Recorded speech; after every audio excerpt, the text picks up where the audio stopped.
Hey guys, Brent Hull, Wednesday design video, trying to fix this house that wants to be traditional, built in the 70s, didn't work. And so I want to show you how we fixed it and some of the modern things that are coming into houses today that where people want them traditional and the reasons why they're not working. So come check it out. Let me know what you think.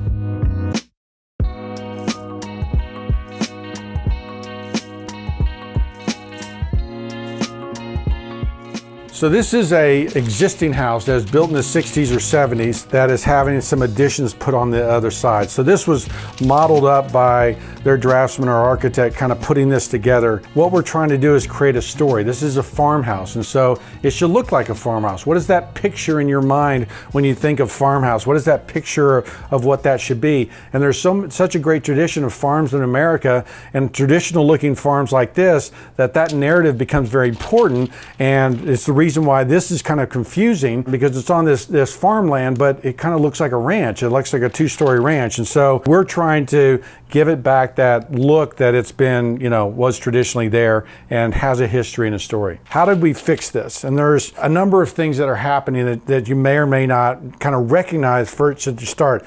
Look at the different types of windows, okay? I've got a casement window, a double hung window, and just kind of that open pane window. You also have three different kind of proportions. This is a square, there's a rectangle, there's a more traditional rectangle, right? And so none of them are divided light.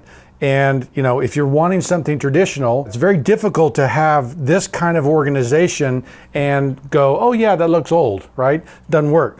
Two, look how close these windows are to the corner, okay? And if you read Marion Casada's book, Get Your House Right, you'll know that one of the things she says is that windows don't go too close to the edge of the house. And there are 6 or 8, maybe even 10 details on this thing that I'm fixing that kind of really help, and then we'll dig into one for sure.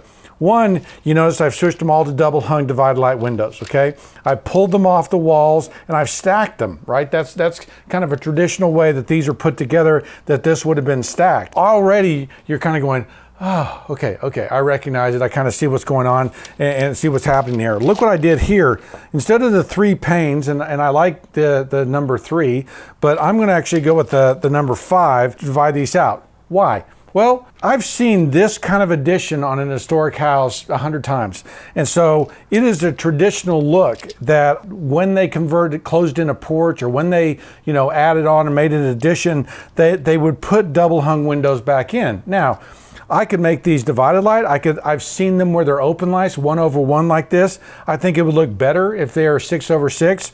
You could do 6/1, right? Because then this house is really older, and then this is in the 20s was added on. So playing with that light pattern is one of the things you can do that really helps. Other things that they did on this house that are just kind of the small little things. Look at the overhang on that roof. That never would have been happened on a traditional porch. Notice that there are no corner boards, okay? So that siding runs right to the edge. There's nothing there like a corner board like this for that siding to die into. I've even dropped a skirt board in here.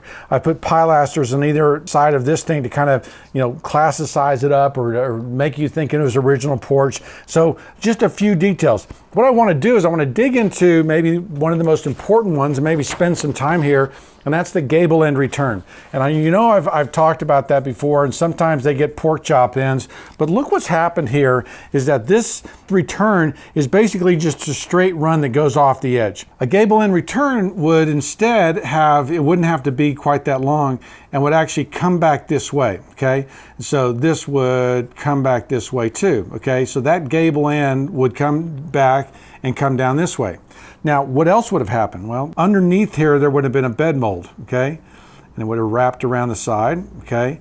And then there would have been a fascia board that would have run down like this. Maybe there's a cap on top of it, okay?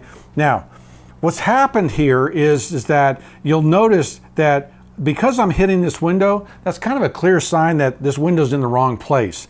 And so the other thing that's gonna kind of help this thing is if I kind of draw some more lines in here, and then I do the underside, I've got a bed mold, because essentially this little entablature, and that's what we're doing an entablature, right? So the entablature is a cimation, a corona, a bed mold, and then your fascia here, and then your architrave here. Okay, there's your classical entablature.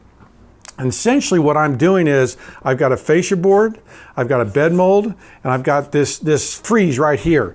And so that's what I'm creating here, is I'm giving this thing that classical nod, that classical look. And so, but because when a pediment's kicked up, it's basically these same moldings kind of tilted at an angle. So I've got a bed mold that goes down here, okay? Then I've got that frieze going down here, okay? And already what you're seeing is that this big empty space underneath here, right, that you see here, is now being kind of filled up. And so, you know, I don't have this empty kind of space underneath here. I've got now a bed mold, I've got a frieze going down through there. And so already, again, this kind of calming effect is happening, that this is beginning to make sense, make traditional sense. It's making you go, oh yeah, I remember, that is how it's supposed to go. So the gable end return may seem like, well, it's not important, that's not a big deal, but actually, if you look at it here, it's a really important element in making this gable end return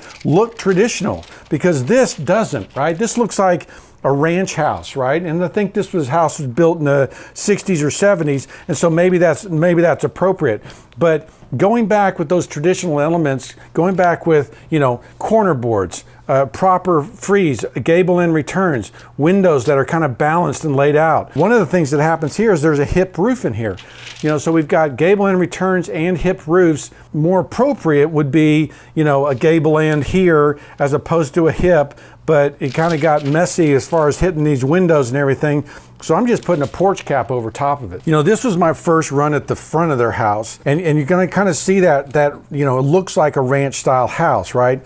And so what I was trying to do here is I was trying to give it kind of this traditional look, but one of the things that's confusing is that the front door or is that the front door?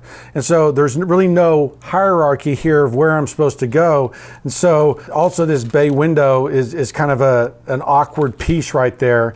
And so I've given this door more hierarchy, right? You can see that it's a more traditional door. This is a secondary door, right? This one has side lights and a transom, this one doesn't. You could also do some things with railing, you could do some other things, but I've got double columns in here to kind of break this up because I've got 4 sections. I don't have 5. This isn't centered, and so it's a little bit difficult to help your eye know exactly where to go.